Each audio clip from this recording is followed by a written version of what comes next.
नमस्कार, मैं अंजना और आप देख रहे हैं कर्म कसौटी न्यूज। आइए रुक करते हैं आज की बड़ी खबर पर। अखिलेश यादव ने कहा, इतिहास पर चर्चा ना करें। समाजवादी पार्टी के नेता, पार्टी के कामों की हो चर्चा।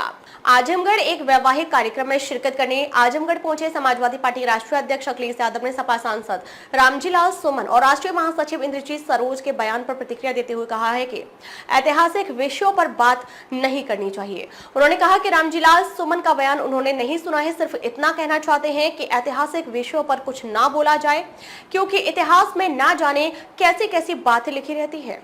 उन्होंने कहा कि रामजीलाल सुमन के बयान के बाद से लोग इतिहास के बारे में जानना चाहते हैं, इसके लिए गूगल और चैट जीपीटी पर लगातार सर्च कर रहे हैं।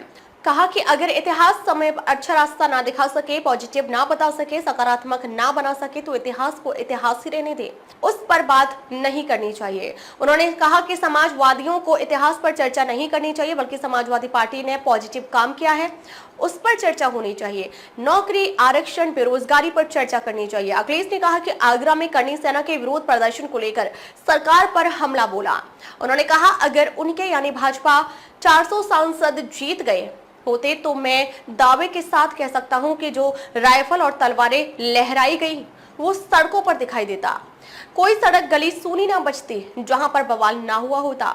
भाजपा के इस कार्यक्रम से हमें हिटलर की याद आ गई। हिटलर अपने कार्यकर्ताओं को वर्दी पहनाकर रखता था। हिटलर के ये कार्यकर्ता पुलिस की वर्दी में रहते थे। ये जो सेना वेना यानी करनी सेना दिखाई दे रही है, ये बीजेपी के ट्रूपर्स है। बताओ, महाकुंभ में झूठ बोला नहीं बोला? कितने लोगों की जान चली गई? जो जान गई है गिनती नहीं बता पा रहे, नाम नहीं बता पा रहे। और 1000 के लगभग हिंदू गए में श्रद्धालु, और जो आने जाने में जो मरे हैं, जो जान गई है, उसकी भी गिनती नहीं बता रहे। क्यों गिनती नहीं बता रहे? क्योंकि सरकार को मदद करना पड़ जाएगा।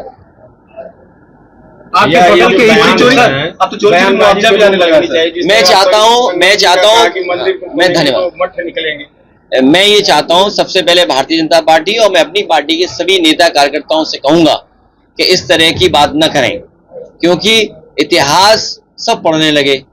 हालांकि ये बात जैसे आप हो, क्योंकि मैं चैनल के सामने बोल रहा हूं, अगर कोई बात ऐसी कह दूं मैं, उससे हमारे खिलाफ भी आंदोलन हो जाएगा। हालांकि हुआ अभी, बोला गोली मार देंगे। अरे भाई, गोली क्यों मार दोगे तुम? यही तो था ना, गोली मार देंगे। अगर मैं थोड़ा कमजोर आ जाऊं तो आजमगढ़ ही नहीं आता, मैं मोहम्मद शादी में नहीं आता अगर कमजोर दिल का होता। रुकिए, अब ये मुझे आप बताइए, अगर किसी व्यक्ति ने कहा है गोली मार दें तो उस पर कार्रवाई क्या कर रही सरकार? और फिर क्या एक व्यक्ति कह रहा है कि हम पे ऐसे बहुत सारे राणा है जिन्होंने फूलन देवी की हत्या की थी, जिसने फूलन देवी की हत्या की थी, बहुत सारे हम पे ऐसे राणा है। आखिर बढ़ावा कौन दे रहा है? हमारे एक कार्यकर्ता ने फेसबुक पे केवल लिख दिया, प्रतापगढ़ की पूरी पुलिस घूम रही है उसके पीछे। बताइए, पूरी पुलिस प्रतापगढ़ की घूम रही है, एक कार्यकर्ता वो ना समझ कार्यकर्ता है, टोटी वाली बात पे कुछ लिख दिया। तनिक कुमार की हत्या हुई, फिर प्रयागराज में दलित के साथ अत्याचार हुआ, तो इस पर क्या कहेंगे? लगातार मुख्यमंत्री जी दावा करते ये इनका धोखा है। इनके साथ साथ बहुत सारे चैनल उनका साथ दे रहे हैं, अखबार साथ दे रहे हैं, जो इस प्रदेश के प्रतिष्ठित लोग हैं वो साथ दे रहे हैं। क्या उनको नहीं दिखाई देता कि कौन विश्वास करेगा, कौन भरोसा करेगा कि एक बाथरूम में एक नाले से किसी की फांसी हो जाएगी? कितनी बड़ी रस्सी थी। ये लोग तो मौके पे गए हैं, उसके पिताजी से हमारी बात कराई इन लोगों ने, अध्यक्ष जी मौके पे थे, घर पे गए, परिवार के हमारे और नेता ही लोग गए। तो बताइए, क्या उससे कोई वो कर लेगा? और फिर किसी चीज को वो अपना मांगने का हक, अगर हक मानने गया तो उसको जिंदा जला दिया। बताओ, ये वही लोग हैं जो सरकार की ताकत रखते हैं, सरकार के इशारे पे ये लोग कर रहे हैं। और यही नहीं, बस्ती में भी एक उपाध्याय गरीब परिवार का ब्राह्मण, जब वो गया न्याय मांगने तो उससे पैसा वसूलना चाहती थी पुलिस ने इतना मारा। जिस तरह आजमगढ़ में हमारा दलित भाई मरा है, उसी तरह ब्राह्मण भाई वहां पर मरा है बस्ती में। दोनों की अगर किसी ने मदद की तो समाजवादी लोगों ने मदद की। मैं ये कहता हूं, सरकार क्यों नहीं मदद कर रही है? योगी का मतलब ये होता है जो दुख समझे, दूसरे का दुख में शामिल हो, जो दूसरे का दुख अपना दुख समझे। क्या ये जो दोनों लोगों की मृत्यु हुई है, सरकार आगे आकर के नहीं मदद कर सकती उनकी? और मदद में भी भेदभाव कर रही है सरकार। जो उनके अपने लोग हैं उन्हें सरकारी नौकरी भी दे रहे हैं, लेकिन अगर कोई दलित चला जाए, जान चली जाए, उसको नहीं मदद करेंगे। उतना लिख दिया उसने। भाई, मुख्यमंत्री को ज्ञान था तो टूटी का ज्ञान था। दैनिक भास्कर ने पूरी पोल खोल दी, जैसा बीजेपी वाले शामिल थे, एक उसमें कौशिक शामिल था, एक मृत्युंजय शामिल था, एक उसमें अवनीश अवस्थी शामिल थे और मुख्यमंत्री जी का आशीर्वाद था। सोचिए आप, एक योगी मुख्यमंत्री किसी और के खिलाफ ये पैसे देकर के आप लोगों से प्रचार करवा रहे हो, इसमें क्या बचा हुआ है? सर आप ही से सवाल पूछते हैं, जिस तरीके से जब आप प्रदेश में अलग अलग लोगों की मदद करते हैं, क्या आप टोटी जैसा कृत्य कर सकते हैं? देखो भाई, नहीं ऐसा है, नहीं अच्छा किया आपने पूछ लिया, इसलिए क्योंकि उन सब पत्रकारों में, उन सब गिनती के पत्रकारों में एक सच्चा पत्रकार था, उसने सच्चाई दिखाई। सब मैं नाम भूल रहा हूँ उसका, रिजवी था शायद, आप यूट्यूबर है आजकल वो, उसने पूरा घर दिखाया उस समय, पूरी उसका रिकॉर्डिंग है। तो हमने लैपटॉप बांटा हो, और सोचिए आपको एक्सप्रेसवे दिया हो 35,000 करोड़ का, ये मेडिकल कॉलेज दिया हो, न जाने कितने गांव लोहिया आवाज बनाए हों। यहीं पर शबाना आजमी जी का गांव है, आप देखिएगा, मैंने स्मार्ट विलेज में उसमें कई करोड़ों का काम कराया।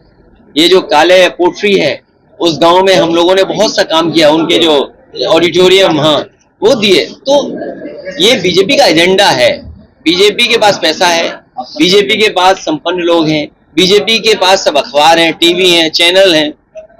सोचिए, हमने दुर्गंध कह दिया, उसमें उन्हें शोर हो गया। मैं तो चाहूंगा इनके चैनल को एक गोबर गिफ्ट कर दिया जाए। सर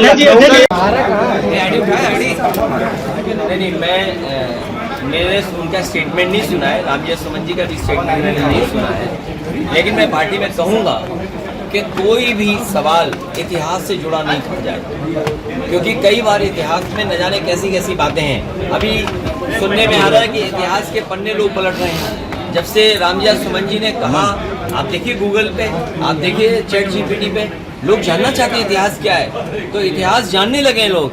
मैं ये चाहता हूँ इतिहास की बातें अगर हमें अच्छा रास्ता न दिखा सकें, हमें कोई पॉजिटिव रास्ते पे न ले जा सकें, हमें सकारात्मक दिशा न दे सकें, तो इतिहास को इतिहास ही रहने देना चाहिए, इतिहास में चर्चा नहीं करनी चाहिए। रामजी लाल सुमन जी का आप बयान कर रहे हैं, तो उनका बयान मैंने आपसे कहा कि इतिहास, मंदिर खोदेंगे तो बौद्ध मठ मिलेंगे। मैंने कहा इतिहास को इतिहास रहने दो, जो इतिहास हमें आपके बीच में खाई पैदा करे, उस इतिहास के बारे में नहीं जानना। अब मान लीजिए मीरा ने जो भजन गाया, वो नुसरत फतेह अली खान ने गजल में गा दिया, तो कहाँ पकड़ोगे? नुसरत अली खान साहब को पकड़ोगे क्या, या मीरा जी को पकड़ोगे?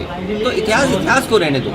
तो ऐसे में क्या कहेंगे आप? मैं ये कहूँगा कि पार्टी के लोग कोई भी इतिहास की बातें ना करें। समाजवादियों ने इतनी प्रोग्रेसिव काम की, इतनी प्रोग्रेसिव बातें की हैं, डायल 100 है, किसान की आय दोगुनी है, नौजवान की नौकरी रोजगार है, आरक्षण है, हमारे अधिकार हैं, हमारा सम्मान नहीं हो रहा कहीं पर, हमारे घर मकान गंगा जल से धोए जा रहे हैं, ये सब मुद्दे बड़े हैं। मामला है, सहारा का पैसा जो है अभी तक चलता है, बहुत परेशानी। मैं अपने, देखिए ऐसा सच है, ये जो सहारा को लेकर के बात है, हम उनका दिलाना चाहते हैं, जो भी हैं उपभोक्ता जिन्होंने पैसा जमा किया है, और उसको सरकार को नियमों का सरलीकरण करना चाहिए। आज साराश्री हमारे बीच नहीं है, कंपनी है, प्रदेशों ने नए नए इंतजाम किए हैं और अधिकारियों को बैठा करके नियम बनाए हैं। बिहार है, झारखंड है और प्रदेशों ने, यूपी ने भी बनाए होंगे। हमारी राय ये है और सुझाव भी है, और जिन्होंने पैसा जमा किया उनके पक्ष में है कि जब उन्होंने पूरा पैसा सेबी को दे दिया है, मुझे उम्मीद है कि पत्रकार जानते होंगे कि सेबी को सब पैसा दे दिया उन्होंने, जितना सेबी ने मांगा, और सेबी ने एक भारत सरकार के अंडर उस चीजों को बना दिया है। तो ये जिम्मेदारी भारत सरकार की है, ये भारत सरकार पैसा क्यों नहीं बांट रही है? और अगर कोई जमा करता जिसने पैसा इन्वेस्ट किया है, अगर कागज पूरे नहीं है, तो उसका सरलीकरण करें, उसको सिंप्लीफाई करें, कि भाई सिंप्लीफाई करके उसका पैसा तो दे दें। लेकिन सरकार देना नहीं चाहती है, इसलिए कठिन नियम बनाए हुए हैं। ये बीजेपी की जिम्मेदारी है। अब तक के लिए बस इतना ही, फिर मिलते हैं एक ऐसी ही बड़ी खबर के साथ। तब तक के लिए नमस्कार और देखते रहिए कर्म कसौटी न्यूज।